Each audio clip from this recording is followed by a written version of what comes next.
마태복음 125번째 강해인데요. 오늘 이야기는 왠지 우리가 익숙하다, 친숙하다라고 여겨지는 본문입니다. 우리가 익숙하고 또 눈에 익은 본문이기도 하지만 그 본문이 가지고 있는 역할을 먼저 다시 점검을 해봐야 돼요. 21장에서부터 마태복음 28장까지지 않습니까? 28장까지는 예수 그리스도의 예루살렘에서 일주일이 기록되어져 있어요. 그러니까 다음 시간부터는 예루살렘에서 예수님께서 사역하시고 가르치신 내용이 기록이 되어져 있습니다. 물론 십자가의 죽으심과 부활, 승천까지 포함해서 말씀드립니다. 그렇다고 한다면 오늘은 20장 마지막 본문이에요. 예루살렘 들어가기 전에 있었던 마지막 치유 기사 사건이자 마태복음에 나타나는 예수님께서 질병을 고치신 마지막 기사이기도 합니다. 그런데 그 마지막 기사가 우리가 잘 아는 두 맹인이 치유받은 사건입니다. 마태, 마가, 누가 공관복음이라고 하는 이 복음서가 다 기록하고 있어요. 약간의 차이점들이 존재하기는 하지만 모두 다 예수 그리스도께서 예루살렘에 들어가시기 전에 행하신 마지막 치유 기적이다. 마지막이라고 하는 이 단어를 우리가 조금 마음속에 중요하게 받아들이셨으면 좋겠어요. 약간 복음서마다 다른 점들은 어떤 것이 있냐면, 오늘 마태복음에서는 예수님이 여리고를 나가실 때, 마가복음에서는 여리고로 들어가실 때, 누가복음에서는 여리고를 지나실 때, 이런 표현, 동선에 관한, 움직임에 관한 표현들이 조금 다릅니다. 바라보는 관점의 차이 때문에 그런 것이지 성경이 오류가 있어서 그런 것은 아니라는 것을 아시고요. 또 다른 가장 큰 특징은 마가복음에는 이 두 맹인, 마태복음 우리가 읽은 본문에는 그렇게 되어 있지만 마가복음에는 유명한 맹인 중에 한 사람의 이름이 기록되어져 있어요. 바디메오, 디메오의 아들 바디메오라고 그렇게 분명하게 이름이 기록되어져 있습니다. 두 사람 가운데서도 예수 그리스도의 정체성을 온전히 고백을 하고 예수 그리스도를 향한 믿음을 가지고 그리스도를 향하여 간구했을 때 하나님께 인정받은 사람의 이름을 마가는 기록하고 싶었던 것 같아요. 그런데 오늘 이 두 맹인 이야기에서 마태는 왜 바디메오라고 이름을 기록하지 않냐면, 두 맹인이 누구냐라고 하는 것도 중요할지 모르겠습니다만은 그들의 입술에 그리스도를 향한 고백이 훨씬 더 중요하게 다가오기 때문에 그렇습니다. 그들의 예수 그리스도를 향한 고백이 어떤 고백이냐면, 나사렛 예수가 아닙니다. 혹은 하나님의 아들도 아니에요. 다윗의 자손 예수라고 하는 특별한 유대적 메시아를 소망하는 고백이 기록되어져 있다는 것입니다. 그런데 이 비슷한 맹인의 치유 기사가 사실은 마태복음에 한 번 더 기록되어 있습니다. 여러분 기억나십니까? 우리가 마태복음 9장을 보게 되면 8장과 9장이 예수 그리스도께서 첫 번째 설교를 마치시고 난 이후에 행하신 10개의 기적과 기사가 기록이 되어져 있어요. 그런데 그 10개의 기적에 거의 결론 역할을 하는 것이 맹인의 치유 기사예요.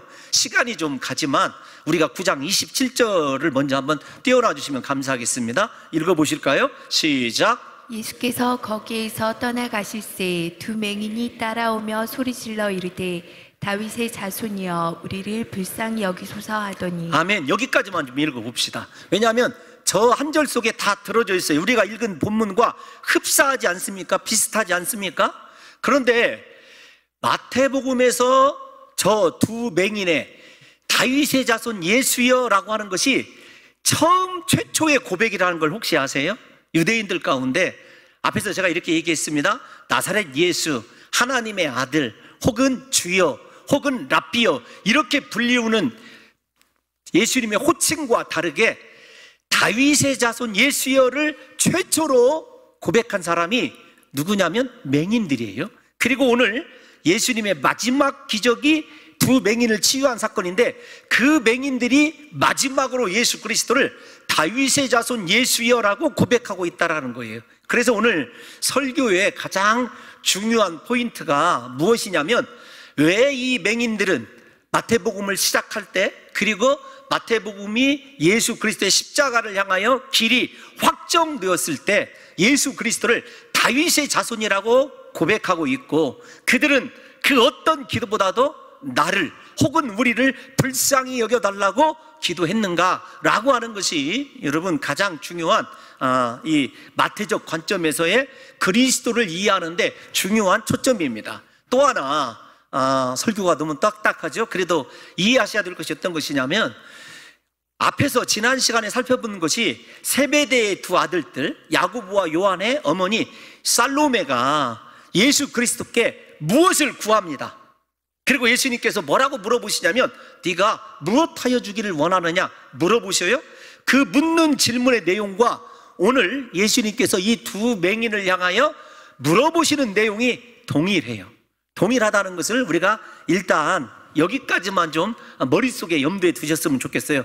무슨 말씀을 드리고 싶어서 그러냐면, 세베대의 두 아들과 나머지 10 제자들 포함해서 12 제자들이 예수님께 간구한 것과 이 두 맹인이 간구한 것이 이 극과 극입니다. 확실한 대조를 이루고 있어요. 성경에서도 두 제자만 기록하고 있죠. 두 제자가 어머니 이용해서 마가복음에 의하면 자기 자신들의 어떤 그 위치를 이용해서 하나는 주의 우편에 앉고 싶고 하나는 주의 좌편에 앉고 싶은 것을 간구하지 않습니까? 그런데 오늘 두 맹인들은 그런 것과는 상관이 없고 그것을 구할 만한 위치에도 있지 않아요. 그런데도 예수님께서 그들의 간구 때문에 감동하시고 남다른, 지금까지 보여주시지 않은 특별한 행위들을 우리가 읽은 이 5절의 말씀 가운데 심어 두셨다는 것이 중요한 이슈입니다.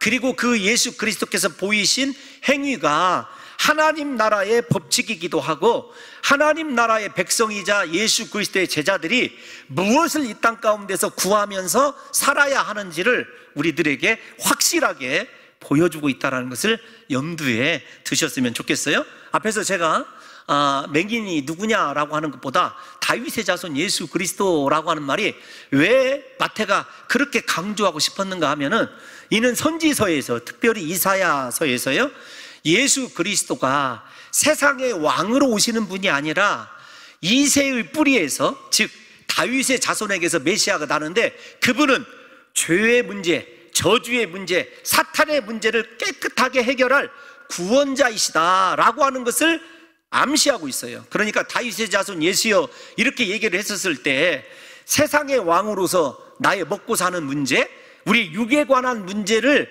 해결해 주시는 분이 아니시라. 물론 해결해 주시기도 합니다.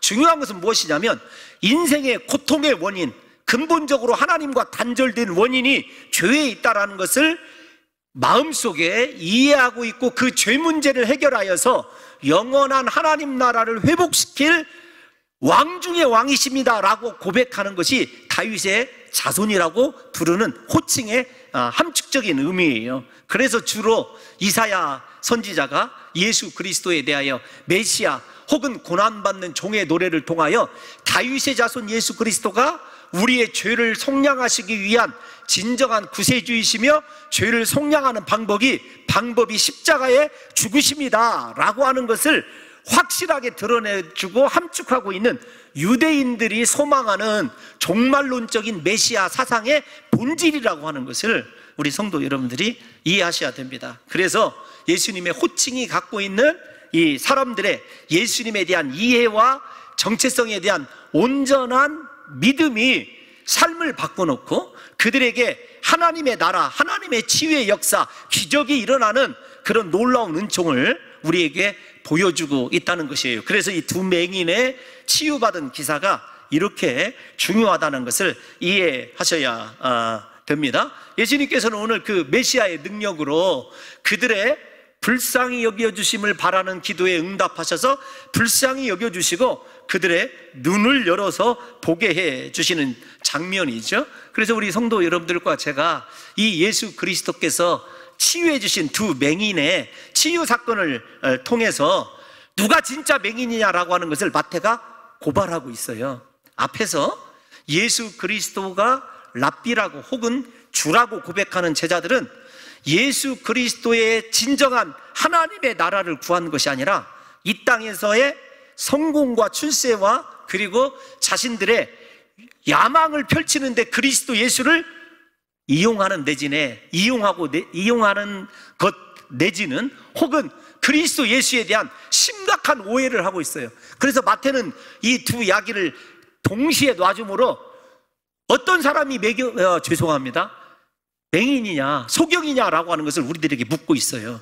사랑하는 성도 여러분, 만약에 우리가 예수 그리스도가 어떤 분이신지를 제대로 이해하지 못하고 예수 그리스도를 섬기고 예배하는 이 이유가 앞에 있는 12명의 제자들처럼 세상적이고 세상에서 내가 바라는 일들을 이루기 위하여 예수 그리스도를 이용하는 사람이라고 한다면 마태는 우리를 뭐라고 얘기하냐면 네가 맹인이다 이렇게 얘기를 해요. 그런데 반대로 비록 이 두 사람이 맹인입니다. 거기에다가 길가에 앉아있다. 오늘 본문을 한번 띄워놔 주세요. 30절에 보면 맹인 두 사람이 길가에 앉아있다 이렇게 얘기를 하거든요. 그런데 사랑하는 성도 여러분, 우리가 성경이 쓰여지는 단어는 문자적인 의미도 가지고 있지만 이 단어가 포함하고 있는 정서적인 의미가 훨씬 더 크게 비춰질 때가 있어요. 어떤 거냐면 성경에서 앉아있다라고 하는 단어는 쉬다 혹은 어떤 육체적 관점의 동작을 나타내지 않습니다. 어떤 의미냐면은 절망적인 상태, 자포자기의 상태, 다른 말로 표현하면 아무런 희망이 없는 상태를 이야기할 때 앉아있다라고 하는 표현을 쓰게 됩니다. 그래서 성경을 읽어보면 절망 중에 있고 앉아있는 성도들을 향하여 수많은 선지자들과 사도들이 일어나라, 빛을 발하라, 혹은 일어나라, 하나님께서 역사하신다, 일어나라라고 하는 앉아있다의 반대의 말로 그 성도들의 삶의 자리를 바꿀 것을 요구하는 것을 우리가 보게 돼요. 그래서 신약에서도 그런 예가 있습니다. 베드로도 우리가 사도행전 12장에 보게 되면은요, 매를 맞고 옥에 갇혔습니다. 그가 깊은 잠에 빠져 있을 때 천사들이 와서 그를 깨울 때 어떻게 얘기하냐면 급히 일어나라 이렇게 얘기를 해요. 단순히 깨우는 것을 이야기하는 것이 아닙니다. 너 왜 절망하고 있느냐, 왜 미리 죽음을 생각하고 있느냐, 왜 너 좌절하고 있느냐, 그런 뜻이기도 하거든요.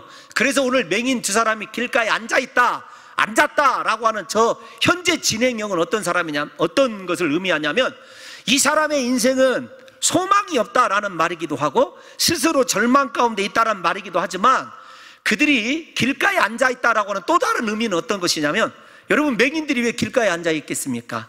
유일한 먹고 사는 원색적으로 지적을 하자면 구걸하기 위해서 앉아있는 거죠. 일종의 앞에 돈깡통이 놓여있다고 생각해 보십시다. 그 돈깡통이 그들의 유일한 소망이에요. 지나가는 행인들로부터 어떻게 하면 오늘 먹고 살 끼니를 해결할 수 있는 한 푼이라도 물질을 더 얻을까, 그것이 유일한 소망입니다. 땅만 바라보고 돈통만 바라보는 것이 이들의 유일한 소망이에요. 여러분, 이렇게 절망 가운데 앉아있는 그들을 향해서 예수님이 29절에 있는 대로 여러분 여리고로 들어가셨다가 나가시는 거예요. 왜냐하면 여리고에서 예수님께서 행하신 기적은 크게 이 두 맹인의 이야기와 우리가 잘 아는 삭개오 이야기 정도입니다. 그러니까 예수님께서 두 맹인을 염두에 두고 들어가셨다라고 하는 것을 우리가 복음서를 포괄적으로 이해해보면 알 수가 있어요. 어떤 거냐면 예수님께서 사마리아 수가성 그 여인, 남편을 지금까지 5번씩이나 바꿨던 그 여인을 구원하시기 위하여 사마리아 대로를 따라서 행하신 것을 보십시오. 유대인들은 갈릴리 쪽으로 돌아서 갑니다. 사마리아가 부정한 곳이라고 생각하기 때문에. 그런데 예수님은 그곳을 향해서 가셨어요. 모든 사람들에게 버림받은 그 여인 한 사람을 구하시려고. 두 번째, 오늘 본문을 보게 되면 모든 사람들이 도대체 이 사람들은 누구의 죄 때문에 맹인이 되었을까 라고 하는 어떤 정서적 정죄와 비판과 조롱을 받고 있는 이 두 사람을 위하여 예수 그리스도께서 여리고를 지나고 있다는 것을 우리 사랑하는 성도 여러분들이 아셔야 돼요. 우리를 향한 하나님의 사랑이 바로 그런 거예요.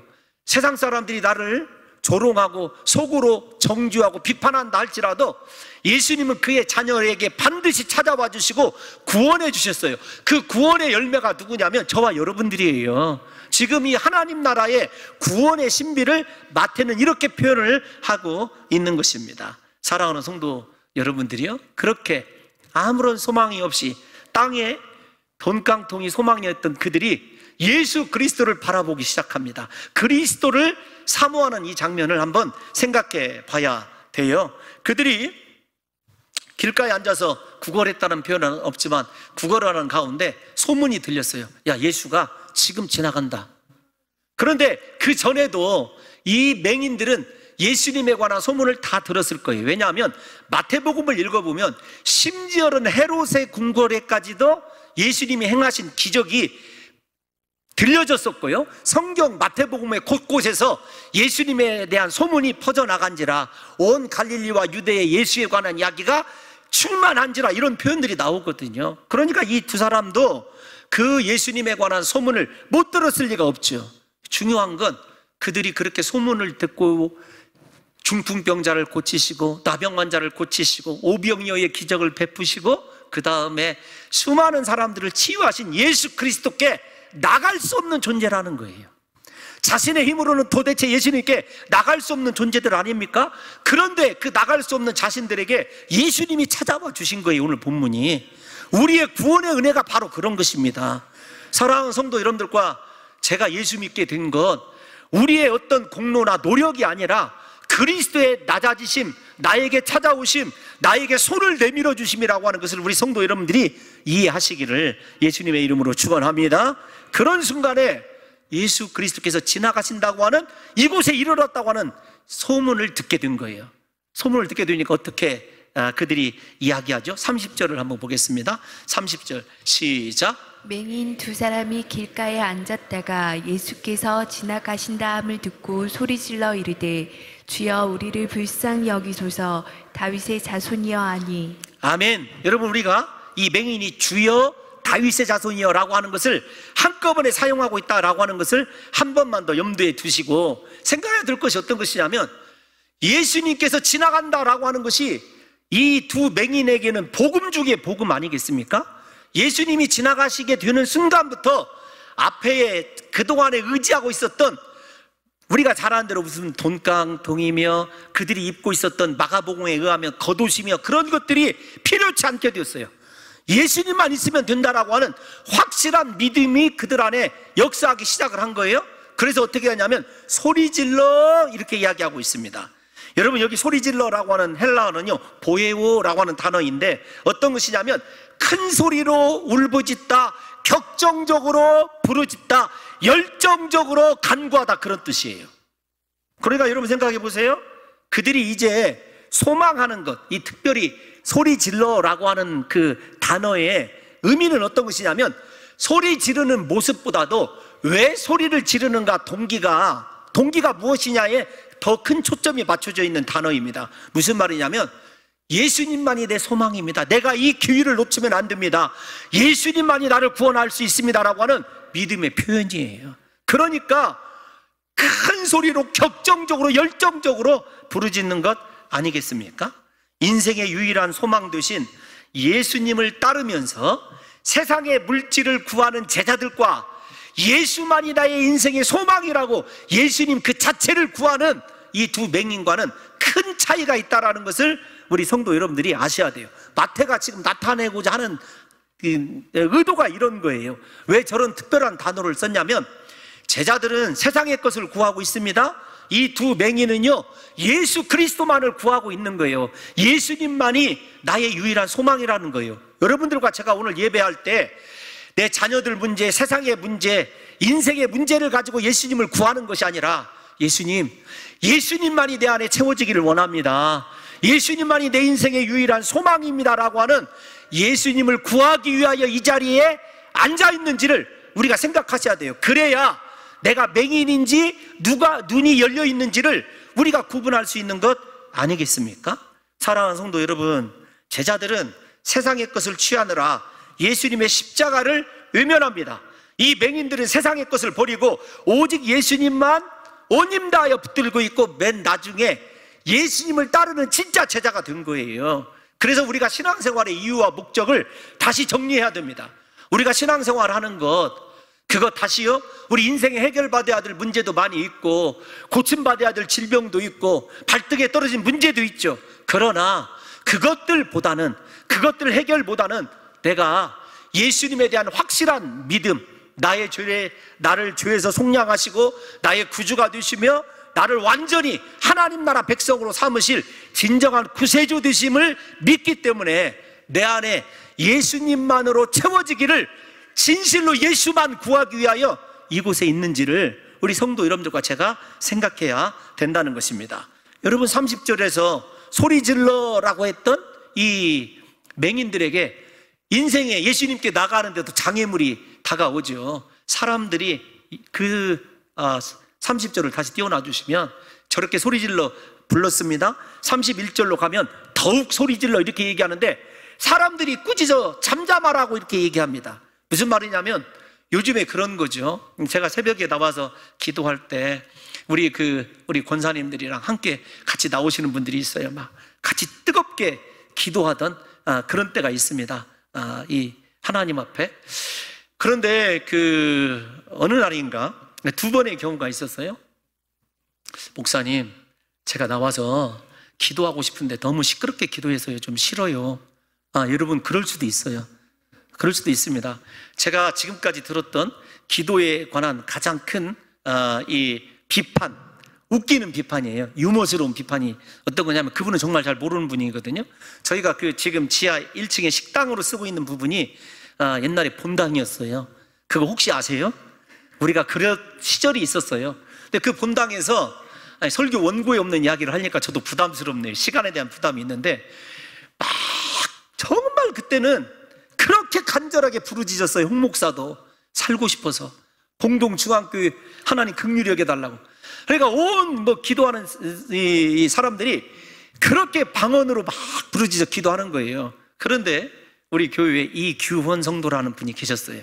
그분이 저에게 심각하게 찾아왔어요. 목사님, 도대체 봉동중앙교회는 왜 그렇게 베트남 성도들이 많은 것입니까? 베트남 사람들이 왜 그렇게 많냐는 거예요.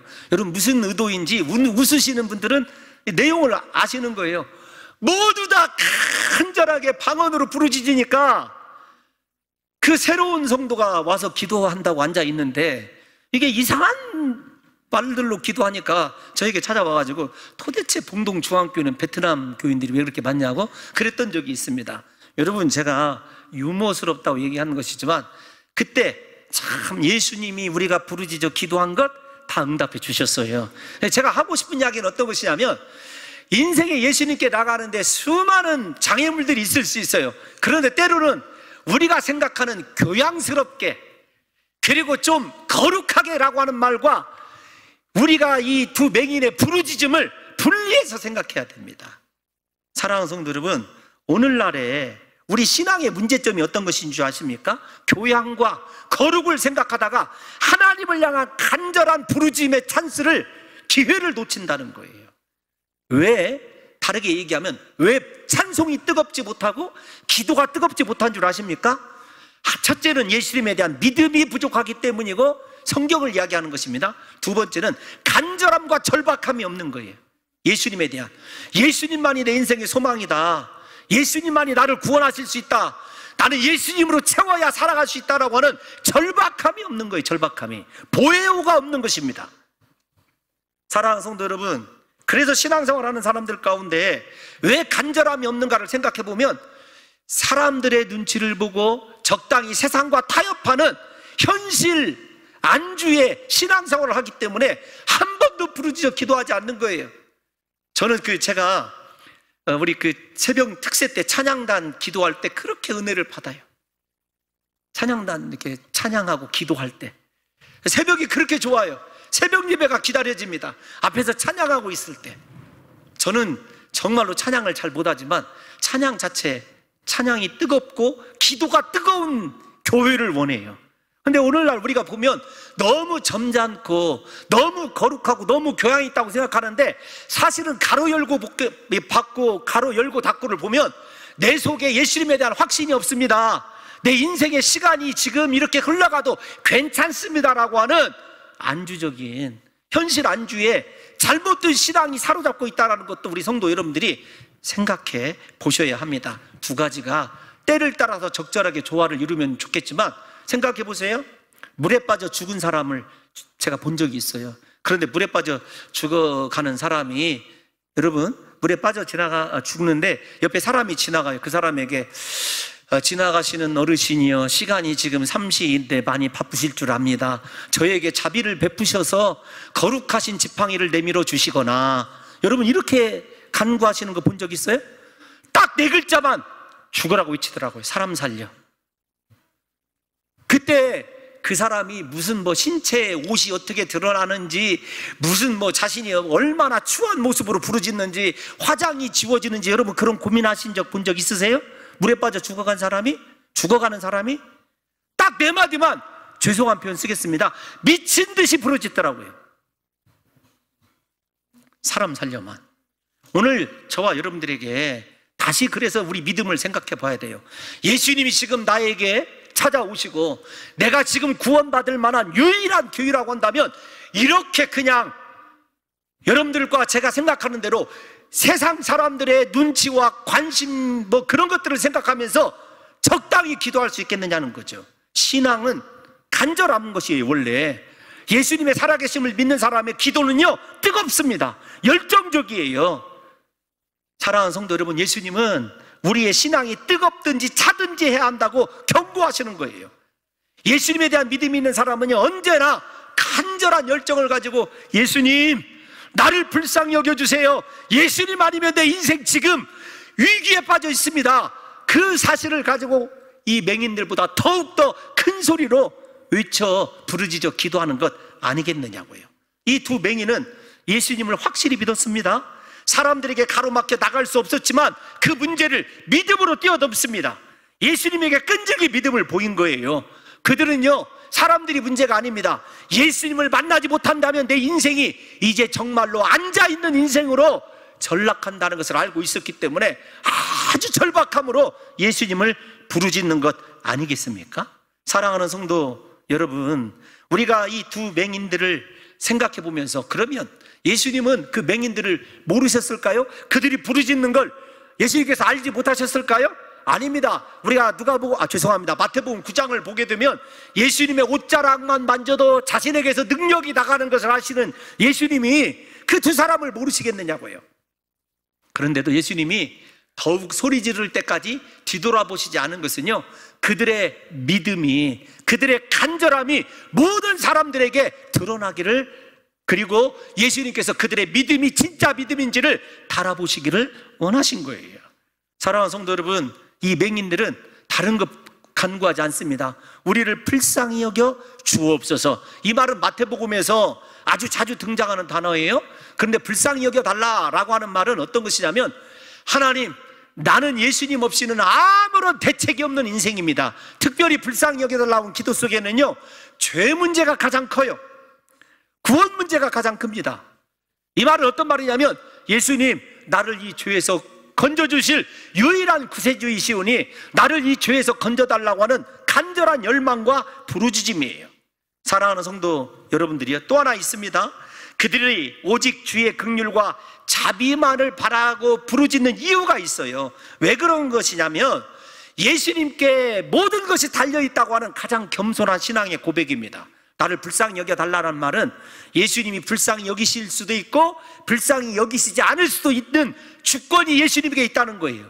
그러니까 내 생각과 내가 기도하는 것이 중요한 것이 아니라 나에 대한 예수님의 처분만 기다리고 있는 가장 겸손한 신앙 고백이 이 말이에요. 주여, 나를 불쌍히 여겨 주옵소서. 주님의 긍휼과 자비를 믿기에 그런 기도를 드리는 것 아니겠습니까? 그래서 나를 불쌍히 여기소서라고 하는 이 한마디의 기도를 신학자들이 뭐라고 해석하냐면 자기 부인이다, 이렇게 얘기를 해요. 내가 원하고 싶은 것, 이루고 싶은 것 많이 있지만 주님이 나를 먼저 불쌍히 여겨주셔야 한다고 하는 예수님에 대한 간절한 자비를 구하는 겸손한 이 신앙이 무엇이냐면 자기 부인이에요. 내 뜻과 내 의지는 내려놓고 주님의 긍휼히 여기심만 바라는 그 이 신앙의 사람이 우리 사랑하는 성도 여러분들과 제가 되시기를 예수님의 이름으로 축원합니다. 잘 생각해 보셔야 돼요. 자기 부인이 이루어진 이 두 맹인은 예수님께 나를 불쌍히 여겨달라고 간구했습니다. 앞에서 세베대의 아들들은 무엇을 간구했죠? 무엇을 간구했습니까? 주의 나라가 임하면 한 사람은 주의 좌편에, 한 사람은 주의 우편에 앉기를 간구했어요. 불쌍히 여겨달라고 하는 간구와 세상에서의 자리를 간구하는 것과 얼마나 큰 차이가 있는지를 우리 성도 여러분들이 깊이 생각하셔야 된다는 것입니다. 사랑하는 성도 여러분, 이 두 맹인은 자신들의 모든 것을 부인하고 그저 예수님의 불쌍히 여기심만 구하는 진실한 예수님의 제자이자 예배자로 등장하고 있는 거예요. 32절을 한번 보겠습니다. 32절을 보면 예수께서 머물러 서서 이렇게 말씀하십니다. 제가 이 본문을 묵상하면서 진짜 나름대로, 제 나름대로입니다, 큰 은혜를 받은 말씀이 예수님께서 머물러 서시다라는 거예요. 우리가 마태복음이나 마가복음을 읽어보시면 예수님의 모든 사역이 길로 맞춰져 있어요. 다른 말로 얘기하면 동선으로 맞춰져 있습니다. 예수님께서는 지금 예루살렘에 십자가를 지시기 위해서 걸어가고 있는 도중에서 제자들을 교훈도 하시고 제자들에게 이 얼토당토하는 요구도 들으셨어요. 근데 예수님이 걸음을 멈추셨다, 그 말은 어떤 말이냐면 십자가로 구속사를 감당하시기 위한 하나님의 길이 잠시 멈춰 서 있는 거예요. 무슨 말이냐면 우리가 여호수아 강해할 때 들으셨지 않습니까? 여호수아가 그 아말렉 족속을 진멸하는데 시간이 없어요. 그러니까 태양아 어디 골짜기에 머물러라, 달아 아엘론 골짜기에 머물러라, 이런 기도하신 적 보신 적 있죠? 이사야에서 보게 되면은 히스기야가 자신의 병 고침받음을 해 일령포가 뒤로 물러가게 해달라고 하는 것으로 우리가 확인받는 과정들이 나와요. 여러분, 나옵니다. 그런 이야기가 나와요. 그런데 그렇게 태양이 머물러 서고 달이 머물러 선 것보다 만왕의 왕이시고 정말로 우주를 창조하신 그 창조주께서 이 두 맹인이 부르짖는다고 하는 이유 때문에 그분의 섭리의 길을 멈추 서시고 그를 향하여 돌아서시는 것을 한번 생각해 보세요. 여러분, 하나님께서 온 우주를 섭리하시고 온 인류를 다 감찰하고 계시는데 세상에 봉동에 살고 부족하고 보잘것없는 내가 다윗의 자손 예수여 나를 불쌍히 여겨달라고 하는 한마디 기도 때문에 주님이 가시는 길을 멈추시고 나를 향하여 주목하여 돌아서시고 멈춰 서셔서 나에게 말씀하시는 것을 한번 상상해 보세요. 참, 내가 이런 존재다. 사람들이 볼 때는 조롱받고 정죄받아야 마땅한 존재인지는 모르겠으나 예수님은 그렇지 않다. 나같이 부족한 것이 예수 그리스도의 이름만 불러도 예수님께서 나에게 찾아와 주시고 그분의 모든 일을 멈추시고 나를 향하여 돌아서시고 나에게 주목하시는 그 장면을 생각해 보세요. 괜히 마음에 위로가 되고 힘이 되더라고요. 여러분, 깊이 생각해 보세요. 만왕의 왕이시고 전능하시고 살아계신 하나님이 그분의 가는 길을 멈추시고 나를 주목하여 보신다? 이거보다 더 큰 은혜가 어디에 있느냐고요. 저는 이 한마디 때문에 마음에 위로를 얻었어요. 다른 어떤 말씀보다. 사랑하는 성도 여러분, 하나님은 절대 우리의 부르짖음에 의면하시거나 나를 모른 채 하시거나 나를 절대로 간과하지 아니하실 사랑의 하나님이심을 믿으시기를 예수님의 이름으로 축원합니다.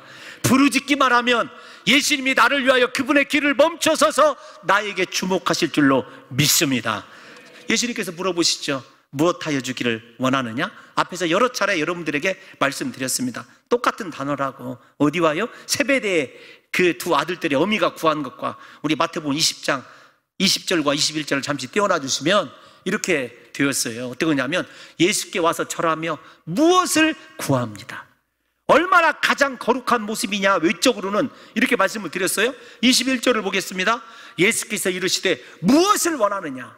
그런데 예수님은요, 이 맹인에게 내가 너에게 무엇하여 주기를 원하느냐. 다릅니다.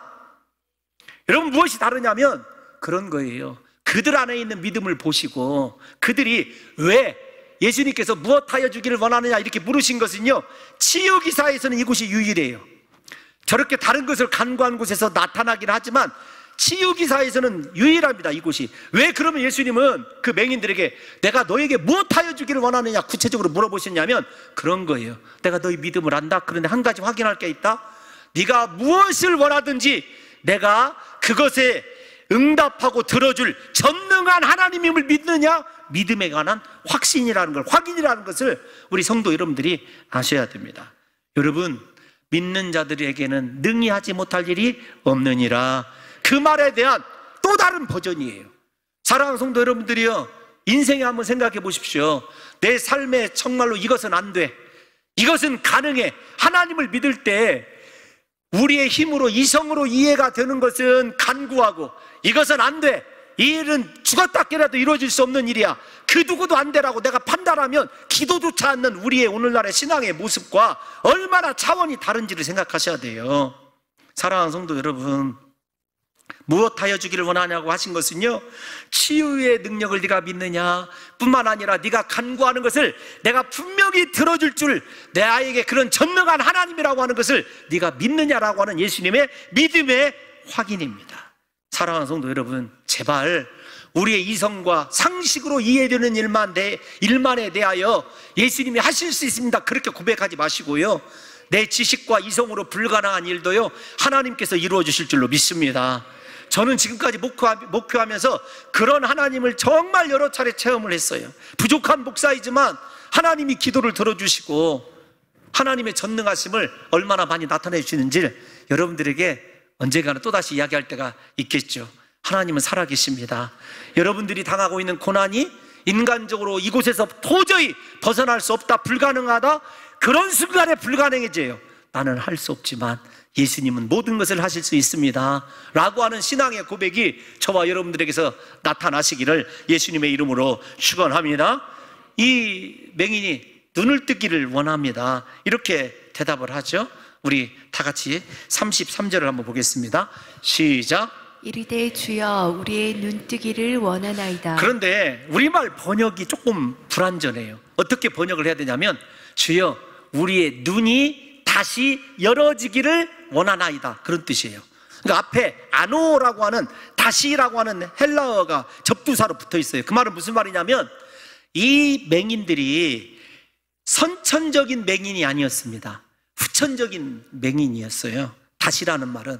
그러니까 그 전에 그의 사랑하는 부모의 얼굴을 볼 수가 있었고, 유다 광야에 노을이 질 때 그 사막의 아름다움을 본 적이 있었고, 갈릴리 호수의 아름다움을 본 적이 있었던 사람들이에요.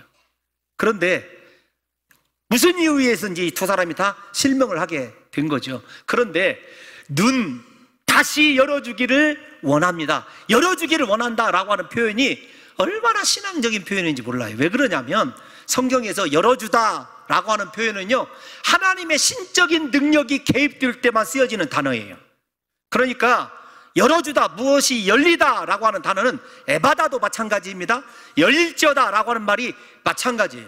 어떤 거냐면 신적인 능력, 즉 예수 그리스도의 능력이 임하면 내 눈이 다시 열어질 수 있다는 것이고, 내 눈이 뜰 수 있는 건 예수님의 능력으로만 가능하다고 하는 또 다른 신앙의 고백입니다. 예컨대 구약 성경에서 라헬의 태를 여시다, 열어주신 분이 하나님이십니다. 모세에게 입을 열어 할 말을 가르쳐 주시다, 모세의 입을 열어주신 분이 하나님이세요. 귀를 열어 순종하게 하시다, 하나님이십니다. 손을 열어서 모든 생물의 소원을 만족케 하시다, 하나님이십니다. 사랑하는 성도 여러분, 사도행전에도요 이방 선교의 문을 열어주시다, 이 단어예요. 하나님이십니다. 사랑하는 성도 여러분들이요, 여러분의 인생의 닫힌 문들 때문에, 여러분의 삶에 불가능한 것 때문에 두려워하지 마십시오. 하나님께서 열어주실 줄로 믿습니다. 예수께서 열어주실 줄로 믿습니다. 이 맹인은 예수 그리스도께서 무엇을 하여 주기를 원하느냐라고 하는 믿음의 확인에 대해서 예수님이면 내 눈이 다시 열리게 될 줄로 믿습니다 라고 하는 신앙적인 요구를 지금 하고 있는 거예요. 내 눈을 열어줄 유일한 전능하신 하나님으로 예수 그리스도를 고백하고 있는 거죠. 그 다음이 불쌍히 여겨주셨어요. 우리가 잘 아는 대로 예수님이 마태복음에서 불쌍히 여기다라고 하는 단어가 얼마나 여러 차례 나오는지 아시죠? 민망히 여기다, 불쌍히 여기다, 똑같은 단어예요. 예수님이 불쌍히 여겨주시면 오병이어의 기적을 일으켜 주셨습니다. 예수님이 불쌍히 여겨주시면은요, 중풍병자를 고쳐주셨어요. 그러니까 불쌍히 여기다라고 하는 말은 어떤 말이냐면, 예수님께서 그들을 향한 인격적 치유와 그들의 육신의 치유까지 행하실 것을 우리에게 미리 보여주시는 단어예요. 그런데 예수님께서 뭐라고 얘기하냐면, 그 눈을 만져주셨다, 이렇게 마태는 이야기하고 있어요. 우리 마태복음 9장에서도 마찬가지입니다. 그런데 여기 만져주다라고 하는 단어가 어떤 단어냐면, 불을 피우다라는 단어예요. 눈에다 불을 피운 거예요. 새로운 생명이 들어가는 거예요. 어두움이 물러가는 거예요. 그러니까 우리가 눈을 만지다라고 하는 이 만지시라고 하는 단어가 불을 피우다라는 단어니까 얼마나 마태가 생동감 있게 얘기합니까? 불을 피우다라는 말은 추운 곳을 위해서 불을 피우다라는 것이 아니라, 여러분, 실명을 하면 어둡잖아요. 그 어둠을 밝힐 수 있는 건 등불이지 않습니까? 그러니까 눈에다가 등불을 달아주는 거예요. 너무 원색적이다. 그런데 여러분, 이제 다 끝나가요. 예수님께서 그들의 손으로 예수님의 손으로 그들의 눈을 만졌을 때 불이 피어나듯이 밝아지기도 하고 그들의 영혼의 생명의 온기가 전해진 것을 이야기합니다. 그런데 이 만지시다라고 하는 단어는 제의적인 용어예요. 어떤 거냐면, 성경에서 안수 혹은 만지다라고 하는 단어는 그 사람의 질병과 고통을 내게로 가져오는 거예요. 예수님이 그의 고통을 자신에게로 가져오시고 자신 안에 있는 생명의 불을 그 귀한 맹인들에게 대신 주시는 거예요. 이것이 다윗의 자손 예수 그리스도께서 십자가에서 행하실 구속의 은혜를 한마디로 표현하는 것입니다. 사랑하는 성도 여러분, 예수님께서 저와 여러분의 마음을 오늘 만져주실 줄로 믿습니다. 우리의 육체를 만져주실 줄로 믿습니다. 예수님께서 우리의 모든 질병을 가져가 주실 줄로 믿습니다. 내 삶의 고민을 가져가 주실 줄로 믿습니다. 인생의 무거운 짐을 가져가 주실 줄로 믿습니다. 그 대신 우리에게는 치유와 안식과 회복의 은혜가 있게 될 줄로 믿습니다. 이 단어가 만져주시다는 단어예요. 뿐만 아니라 마지막 한 번만 더 띄워놔 주세요. 그들이 예수를 따르게 됩니다. 십자가의 죽음의 곳까지 이 두 맹인은 따를 것으로 확신이 되어집니다. 다른 제자들은 다 버렸어요. 세상 것을 구하던 제자들은. 사랑하는 성도 여러분, 진짜 예수님을 만나고 예수 그리스도가 내 인생의 불이 되어주시는, 등불이 되어주는 사실을 믿는 사람은요, 예수님이 나를 알골 굴짝으로 인도하든지 사망의 음침한 골짜기로 인도하든지 예수님만 따르게 되는 귀한 역사가 일어나시는 줄 믿으시고, 나는 지금 무엇을 따르고 있는지, 세상 따라가고 돈 따라가고 사람 따라가는 것이 아니라 나의 유일한 구세주, 내 인생의 유일한 소망이신 예수님만 영원토록 따르시는 귀한 제자들 되시기를 예수님의 이름으로 축원합니다.